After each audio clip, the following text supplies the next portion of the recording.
প্রধান উপদেষ্টা যখন ভাষণ দিলেন, খুব সুন্দর ভাষণ তিনি দিয়েছেন, কিন্তু ভাষণটা যখন শেষ হলো, 1 সেকেন্ডও অন্তরের মধ্যে বিলম্ব হয়নি।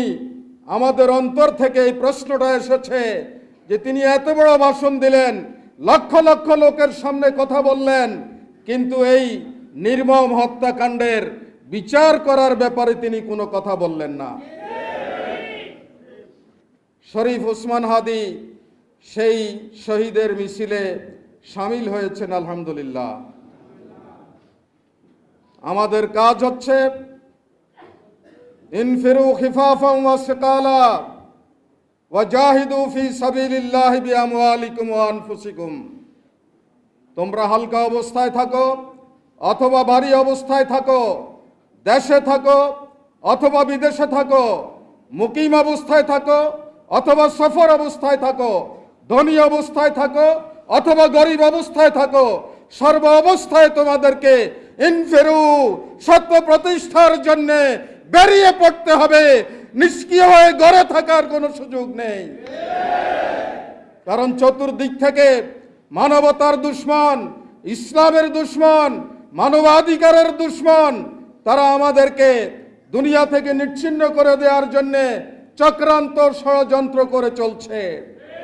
এই চক্রান্ত ষড়যন্ত্রের বেড়াজাল ছিন্ন করে সত্যের সূর্যকে এই বাংলার জমিনে উদীয়মান করতে হবে। এটাই আজকে হোক আমাদের শপথ। সম্মানিত ভাইরা, আমি সেলিম ভাইয়ের সাথে একমত। কালকে প্রধান উপদেষ্টা যখন ভাষণ দিলেন, খুব সুন্দর ভাষণ তিনি দিয়েছেন, কিন্তু ভাষণটা যখন শেষ হলো, 1 সেকেন্ডও অন্তরের মধ্যে বিলম্ব হয়নি। আমাদের অন্তর থেকে এই প্রশ্নটা এসেছে যে তিনি এত বড় ভাষণ দিলেন, লক্ষ লক্ষ লোকের সামনে কথা বললেন, কিন্তু এই নির্মম হত্যাকাণ্ডের বিচার করার ব্যাপারে তিনি কোনো কথা বললেন না। তিনি যদি বয়সের কারণে ভুলে যেয়ে থাকেন, তাহলে তার আশপাশে তো অনেক লোক ছিল, তারাও তাকে স্মরণ করিয়ে দেওয়ার দরকার ছিল, কিন্তু সেটা হয়নি। জানা যায় লক্ষ লক্ষ মানুষ এসেছে, তারা আশাহত হয়েছে।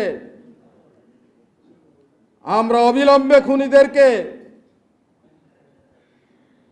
গ্রেপ্তার করে বিচারের আওতায় আনার জন্য আমরা দাবি জানাচ্ছি।